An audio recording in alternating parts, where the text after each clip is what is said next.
Petit message simple et concis.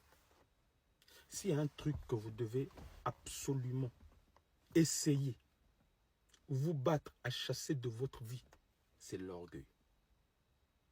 C'est l'orgueil. Ça touche tout le monde. Même moi, ça m'arrive de me sentir orgueilleux. Ne confondez pas l'orgueil à la frime. C'est deux choses différentes.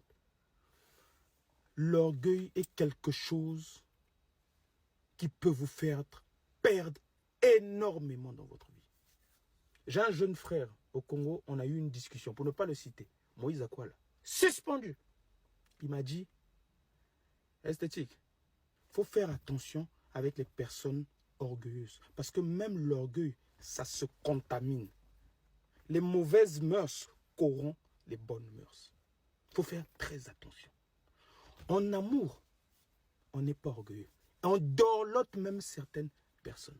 Même Dieu dorlote ses oins. Et pourtant, c'est lui qui nous donne le souffle de vie. C'est une réalité. Souvent, on tombe sur des vidéos. Hey, moi, tu me fais ça, tu sors de ma vie. Moi, ma chaîne, tu... Mais toi, tu es qui? Toi, tu es qui? Tu penses quoi? Tu penses que tu apportes quoi dans la vie de l'autre? Ça se trouve, la personne que tu dis, sors de ma vie, a plus à t'apporter que toi, tu l'as apporté. Ne te sens pas gonflé d'orgueil. Tu n'es rien. Spirituellement, tu es vide. Émotionnellement, tu es vide. Financièrement, tu es vide. Tu es vide. Tu es un vidéreux. S'il y a un combat spirituel, c'est toi qu'on appelle pour chasser les démons. Tu es vide. Même pour te lier à t'associer à la prière, tu es vide. Financièrement, quand il y a des problèmes dans votre famille, c'est toi qu'on appelle pour donner de l'argent. Même pour quand quelqu'un est mort, on te poursuit. Donc financièrement, tu es vide. Tu as parfois même des loyers en retard. Ton compte se bat là-bas avec je ne sais pas combien dans le compte. Tu es vide.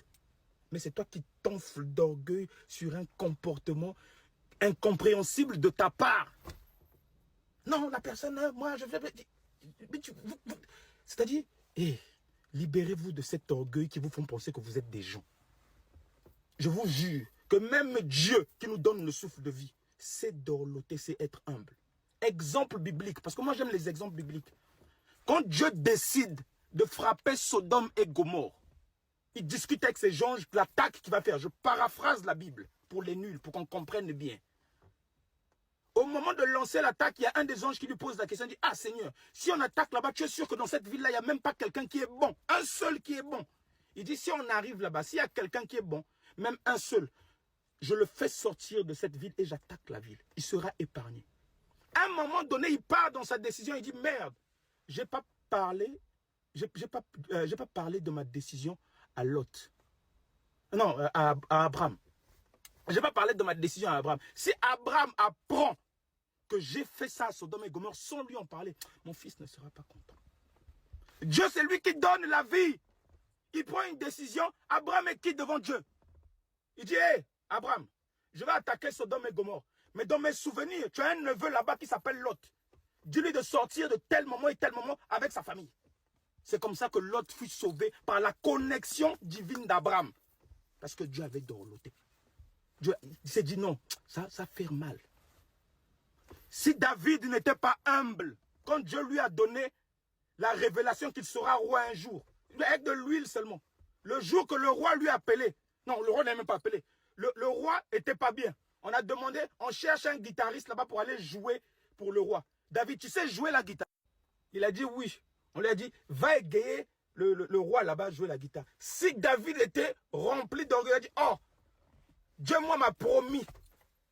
Il a prophétisé sur ma vie que je deviendrai roi. Qu'est-ce que je vais aller au palais là-bas, aller jouer la guitare? Mais alors que c'était sa connexion pour rentrer dans la royauté, pour qu'il voie comment les choses se passent dans la cour des rois. Il faut savoir saisir des opportunités. Vous savez, j'étais en Afrique là récemment. Vous savez, celui qui décide de chercher là où on trouve le pétrole là, combien il est payé? Comment il est dorloté? Il peut demander comme ça là à sa société, j'ai besoin d'un palmier ici. On va aller arracher un palmier à Mongonkamba, on va venir le planter ça là. Parce qu'on n'a pas envie qu'il soit stressé. Parce que sa décision fait gagner des milliards ou une erreur fait perdre des milliards. On dorlote les gens. On dorlote les gens. Souvent, vous pensez être des gens, mais posez-vous la question, vous apportez quoi de supérieur dans la vie de quelqu'un. Mais parfois, la personne que vous voulez faire sortir de votre vie vous apporte beaucoup.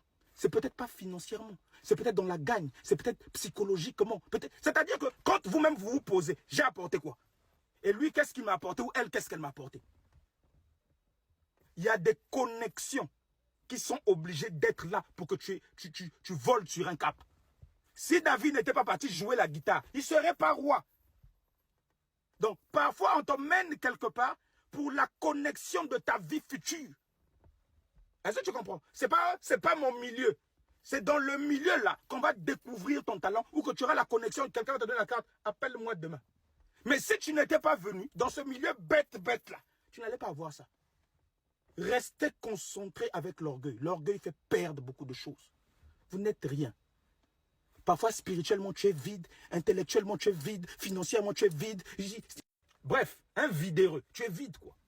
Est-ce que tu comprends? Parfois, tu n'as pas le laisser passer pour rentrer dans le port autonome. Il y a quelqu'un, il a juste le laisser passer. Ta connexion est que tu sois à côté de lui pour que tu rentres dans le comment on appelle ça, dans le port autonome. Et c'est là-bas, dans le port autonome, que tu auras le contact. Mais de base, pour retrouver le contact là, dans le port autonome, il fallait que quelqu'un le laissait passer. Et le laissait passer parfois à côté de toi. Bon, si tu avais dit, sors de ma vie, tu ne m'apportes rien. Pas ton orgueil. Des fois, réfléchissez quand vous parlez. Les réseaux sociaux vous rendent con, hein. Des fois. Réfléchissez. La vie, ce n'est pas le lait. Je vous ai dit, même notre Dieu là, qui nous donne le souffle de vie, il peut décider comme ça là. Esthétique, tu meurs demain. J'ai tchai. J'ai tchai. Est-ce que tu comprends? Quelqu'un peut voir ma mort demain. Il y a des gens qui peuvent se rentrer en, comment on appelle ça, en supplication pour demander pardon. Ils ont une connexion particulière avec le Seigneur. Ils changent le destin. Parce qu'il les a écoutés. La connexion. Tu ne sais pas là où les gens t'emmènent. C'est toi qui es rempli d'orgueil. Tu es qui? Tu es qui? Ce que tu pries là tous les jours. Ta connexion avec quelqu'un? Ta connexion avec quelqu'un? Prenez l'exemple de David. Yendoulé. Ah, sœur de ma vie. Mais toi-même, tu apportes quoi? Tu n'es rien. On est tous rieneux. Mais c'est l'homme qui fait l'homme. L'argent, plus de l'argent fait beaucoup d'argent. 5 doigts ne peuvent pas laver le visage. Faut un doigt ne peut pas laver le visage. Il faut 5 doigts. Yendoulé.